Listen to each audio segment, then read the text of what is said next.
요즘에는 돈을 찍어내는데 무너지지 않고 버티느냐라고 하는 게 이제 다음 주에 이제 케빈 워시라고 하는 연준 의장 아시죠? 그래서 미국 쪽 경제 빠삭하시잖아요. 빠삭하지 않아요? 지금 파월 의장이 물러나고 이제 케빈 워시 취임을 했잖아요. 이제 그 취임 이후에 처음 FOMC가 이제 열려서 금리 동결이나 인하, 뭐 인상은 안 되겠지만 그런 얘기가 오가고 있잖아요. 근데 여기서 왜 금리가 중요하냐? 금리를 올렸을 때 사람들이 쓰고 있는 돈이 은행으로 들어온다는 거죠. 인플레이션 문제가 있잖아요. 돈이 너무 많이 퍼져 있으면 인플레이션을 잡지를 못하는 거예요. 물가 상승. 사람들이 돈을 너무 많이 갖고 있으니까 비싸지는 거잖아요. 그러니까 돈을 은행으로, 채권으로 이렇게 끌어들이면, 금리가 높아지면 그쪽으로 오면 시중에 유통되는 화폐의 양이 줄어들고, 양이 줄어들면 물가가 낮춰진다는 거죠. 요즘에는 이렇게 탄력적으로 이렇게 금리 인상이라든지 미국 연준에서도 하고 우리나라도 최근에 또 바뀌었잖아요. 한국은행 총재가 또 바뀌면서 금리에 대한 이야기가 나오고, 조금 있으면 BOJ, 일본 은행, 중앙은행에서도 금리에 대한 얘기, 엔켈이라고 하잖아요.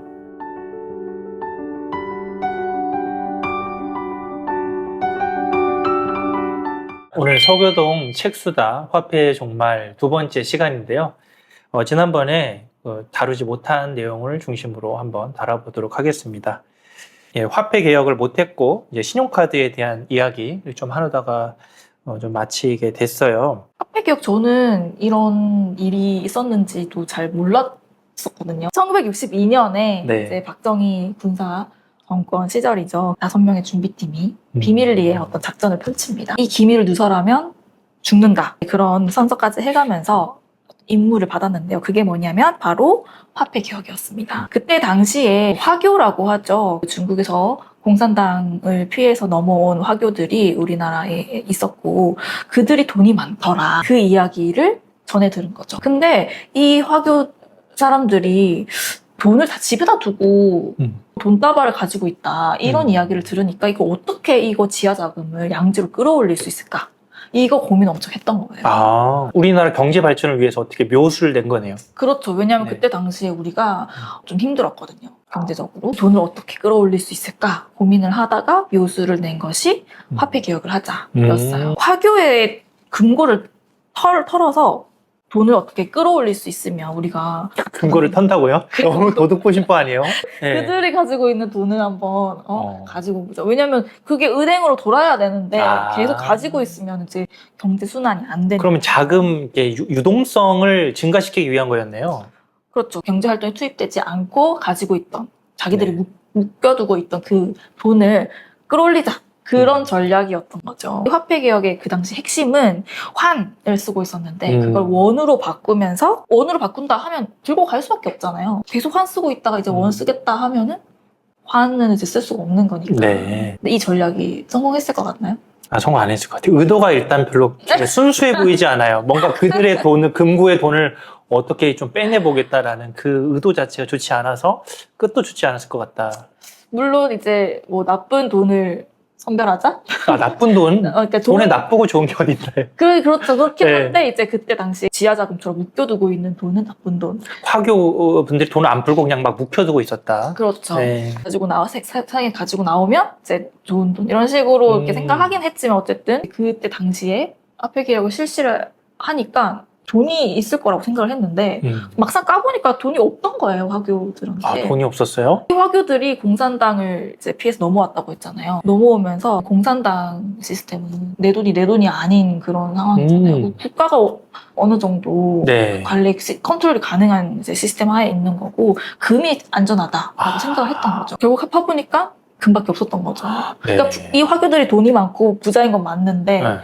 돈이 지폐로 있는 게 아니고 금으로 있었다. 아, 그럼 금을 빼내는 방법을 썼으면 좀 뭔가 성공했을 수 있겠네요.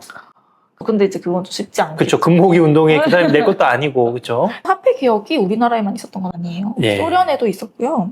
1947년에 이제 소련의 화폐 개혁을 한번 그때 당시에도 제 전쟁을 하고 있었던 중이었거든요. 냉전했었잖아요, 소련이. 그때 이제 물가가 폭등이 일어나면서 잠재울 수 있을까를 생각을 했던 게 이제 화폐 개혁을 하자였었어요. 소련은 화폐 개혁을 하면서 확실히 주입을 했죠. 돈은 개인의 것이지만 화폐는 국가의 것이다 이야기를 했던 거죠. 그런 배경이 있을까요? 왜냐면 네. 소련도 당시에 이제 공산당이기도 했고 공산당 체제에서 중요한 것은 국가가 이걸 잘 관리를 하는 거잖아요. 그래서 너네들이 돈이 있어도 어쨌든 화폐가 국가의 소유다. 이런 식으로 그런 정치 프레임을 내건 거죠. 그리고 성공적이었죠. 너의 돈은 국가의 것이다. 그렇죠, 그렇죠. 그러니까 돈은 네 것이지만 화폐는 국가의 것이다. 그렇죠. 어떻게 어려워요? 돈과 화폐 그 무슨 의미로서 지금 표현이 된 걸까요? 돈이 네. 금으로 있을 수도 있고 지폐로 있을 수도 있고 여러 가지 형태로 있을 수도 있잖아요. 뭐 코인의 형태로 있을 수도 있고 어떤 계좌에 있을 수도 있고 그렇잖아요. 이걸 어떤 식으로 굴러가게 만드느냐 이걸 국가가 이제 결정을 하다 보니까 계좌 안에 들어있는 돈은 좋은 돈, 너희가 갖고 있는 돈은 나쁜 돈 이렇게 해서 그 돈을 계좌에 넣도록 하지 않았나요? 그러면서 그 계좌를 통제하려고 했던 거잖아요. 돈이 어떤 형태로 있느냐 소련이 썼던 게 그 계좌에 넣는 방식.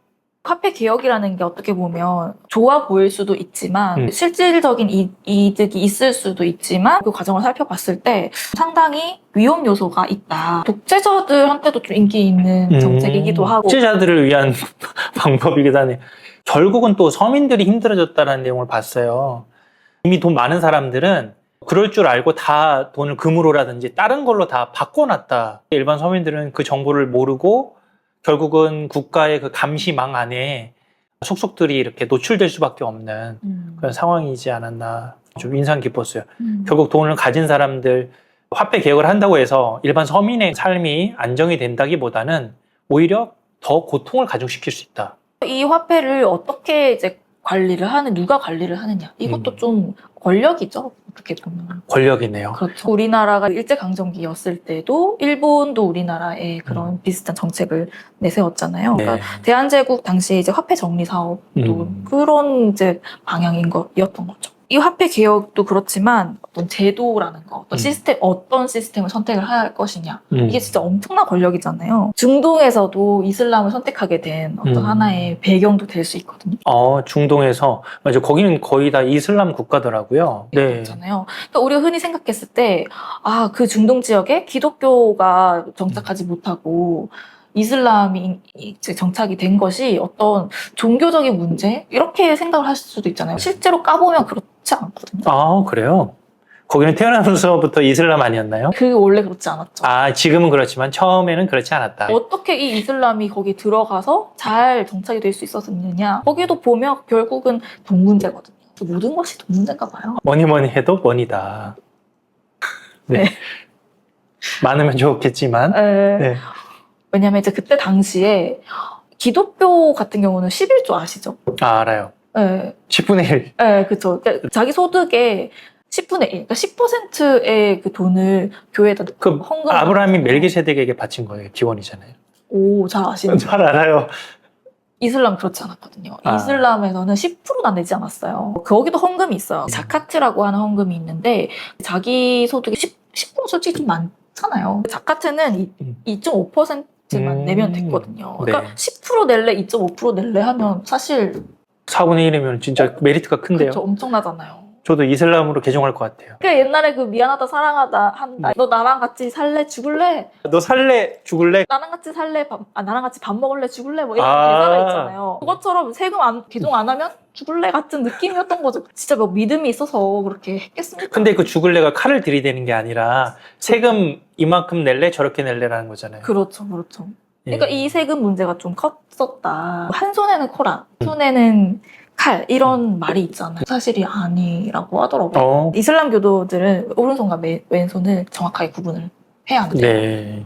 보통 오른손 자비들이 많잖아요. 그럼 이제 칼을 오른손에 쥐는 뭐 이렇게 싸우는 보통 오른손이 신성한 손이라고 하면 거기에 코란을 들면 왼쪽 손으로 싸우는 격이 되니까 말이 앞뒤가 안 맞죠. 그런 이야기도 있고 이슬람이 여기 이제 중동에 들어간 배경에 돈이 결정적인 이유로 작용을 했다. 그렇네요. 참 종교라고 했을 때 이제 보이지 않는 믿음의 영역이라고 생각하기 쉬운데 이제 현실적인 경제 문제가 이렇게 밀접하게 관련이 있다는 생각을 보니까 아, 역시 사람 사는 곳은 똑같구나. 라는 생각이 좀 듭니다. 또 궁금해지잖아요. 화폐가 처음부터 이런 식으로 이제 권력으로 작용하진 않았을 텐데 어떻게 시작이 되었을까? 화폐 누가 만들었을까? 이렇게 좀 궁금하잖아요. 기원 얘기를 해보려고 합니다. 그 이야기를 하기 전에 재밌는 법칙 이야기를 먼저 해보려고 하는데요. 화폐의 법칙 중에 그레셴의 법칙이라는 재밌는 법칙이 있어요. 그레셴의 뭐래요? 그레셴의 법칙이라는 네. 게 있는데 네. 화가 양화를 쫓아낸다. 그런 표현이 있어요. 네. 그러니까 안 좋은 돈이 좋은 돈을 몰아낸다. 그런 거거든요. 시중에 풀린 돈 중에 좋은 돈도 있고 안 좋은 돈도 있어요. 아셨나요? 빳빳한 돈은 좋은 거, 구겨진 돈은 안 좋은 거. 뭐 그런 것도 그럴 수도 있고. 사람의 손을 너무 많이 타서 헐거워진 거는 안 좋은 돈 같아요. 악화. 근데 처음에 돈이 이제 나왔을 때 처음에 이제 금화를 쓰고 은화를 쓰던 시대를 생각을 해보면 그때 이제 은화에 은이 얼마나 들어있었을 것 같아요? 은 100% 아니었어요? 아니었어요. 아, 그래요? 100%도 있었죠. 근데 그게 정상이죠. 그게 양화잖아요. 양화. 그렇죠. 그게 좋은 돈이죠. 양화대교인가? 무슨 얘기를 하고 있었죠? 그런데 이거 양화대교는 되게 잘 지어진 대교일 것 같아요. 양화로 지어졌으니까. 넘어가겠습니다. 왕들이 생각을 해보니까 자기가 돈이 필요하고 돈이 없는데 네. 이걸 100%로 찍어내면 손해인 것 같은 거예요. 은을 100%로 넣는 게 아니고 뭐 반만 넣는다든지. 그래서 나중에 보면은 거의 은화라고 할 수 없는 정도의 은을 약간 덧칠한 24K가 아니라 막 18K보다 더 낮은 게 뭐 14K도 있나요? 그래서 더 떨어지는 거죠. 점점 또 떨어져가지고 4K 정도? 그런 식으로 되는 거죠. 거의 이제 은칠만 하고 몇 번 쓰다 보면 도은이네. 도은 거죠. 네. 시중에 그런 돈이 둘 다 풀려 있다고 생각해 보면 어떤 네. 돈을 선호하시겠어요? 당연히 순도 100%. 그렇죠. 그런 상황이 이제 사태들이 벌어지는 거죠. 네. 엘리자베스 1세가 왕실 재정을 충당하기 위해서 그런 식으로 꼼수를 부린 거예요. 저질 은화를 다량으로 풀었던 거죠. 그러니까 이제 불량 은화가 유통이 되다 보니까 정상 은화가 시중에서 거의 없어진 거예요. 다 이걸 집으로 가지고 가고 안 내놓는 거죠. 가치가 있을 테니까요. 근데 그런 사건이 우리나라에도 있었거든요. 우리나라도. 네. 땡전 얘기 들어보셨죠? 땡전 한 푼 없다. 땡전 한 푼 없다 할 때 네. 그 땡전이 사실 당백전. 당백전이 땡전인 거예요? 네, 그렇죠. 네. 당백전이 처음에 나왔을 때 그러지 않았는데 상평통보보다 100배가 비싸다 해서 나왔거든요. 기존에 쓰고 있던 상평통보에 비해서 가치가 거의 없는 거죠. 금속의 가치가 거의 한 5, 6%밖에 안 되는? 영국으로 치면은 은 함유량이 5, 6%밖에 안 되는 은화가 100% 은화를 몰아냈듯이 네. 당백전도 거의 그 가치로 따지면 5-6배 정도의 가치는 있는데 100배잖아요. 100배만큼 미치지 못한다는 거죠. 오히려 상평통보 100개를 갖고 있는 게 나은 거죠. 이거 그렇죠. 하나보다는. 그렇죠. 네. 땅돈 얘기가 나오면서 땅돈. 네. 그래서 사람들이 상평통보를 갖고 있으려고 하겠지 당백전을 갖고 있으려고 하지 않겠죠. 그렇죠. 똑같은 사태가 벌어졌네요. 그때 당시에도 흥선대원군이 경복궁 신축 공사를 하겠다고 했는데 돈이 없으니까 당백전을 찍어내면서 그런 사태가 벌어졌던 거예요. 참 돈 찍어내는 게 국가 입장에서는 참 쉬운 일인데 시장 경제에 들어갔을 때는 호락호락하지가 않네요. 모든 권력자들이 권력만 잡았다 하면 하고 싶어 하는 게 돈 찍어내는 거예요. 예를 들어 미국 같은 경우도 달러를 엄청 찍어내잖아요. 걔네들은 그렇게 할 수 있으니까. 그래도 되는 거예요? 그것도 사실 그렇게 하면 안 되죠. 하지만 네. 권력이 또 무소불위의 그럼요. 그래서 금리가 중요한 것 같아요. 여기서 금리 얘기를 한번. 옛날에는 이 방식이 안 됐지만 요즘에는 돈을 찍어내는데 무너지지 않고 버티느냐라고 하는 게 이제 다음 주에 이제 케빈 오씨라고 하는 연준 의장 아시죠? 그래서 미국 쪽 경제 빠삭하시잖아요. 빠삭하지 않아요. 지금 파월 의장이 물러나고 이제 케빈 오씨 취임을 했잖아요. 이제 그 취임 이후에 처음 FOMC가 이제 열려서 금리 동결이나 인하, 뭐 인상은 안 되겠지만 그런 얘기가 오가고 있잖아요. 여기서 왜 금리가 중요하냐? 금리를 올렸을 때 사람들이 쓰고 있는 돈이 은행으로 들어온다는 거죠. 인플레이션 문제가 있잖아요.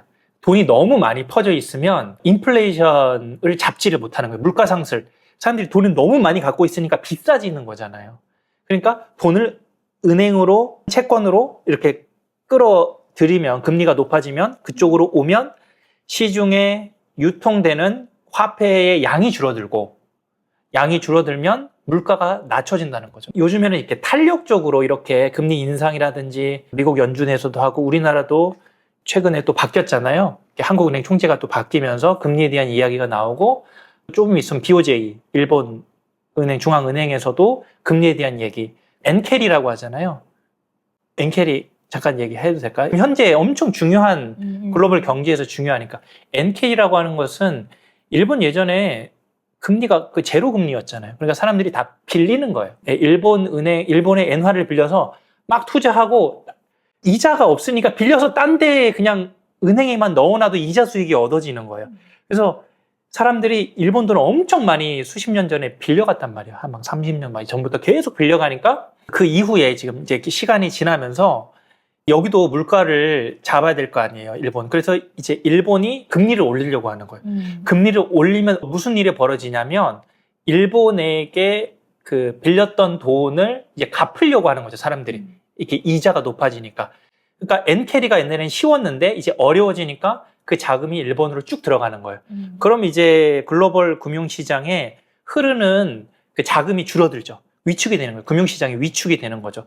각 국가별로의 금리가 매우 중요하게 되는 부분인데 이 시기에는 그런 어떤 경제 상황이 아니다 보니까 그 국가 안에서 금리를 올리고 내리는 이런 걸 할 수가 없었고 화폐를 그냥 막 찍어내기에 바쁘니까 그러면 당연히 물가는 상승할 수밖에 없는 문제가 생기게 되는 것이죠. 그 시절의 왕들은 그런 생각을 못 했어요. 그러니까 돈을 찍어내면 물가가 상승하고 이게 경제에 어떤 영향을 미친다까지 고려를 하지 못했던 거죠. 권력을 잡으면 자기는 이제 돈이 많으면 좋으니까 네. 이제 계속 찍어내는 그런 오류를 범했던 거죠. 오래 못 갔겠네요, 다.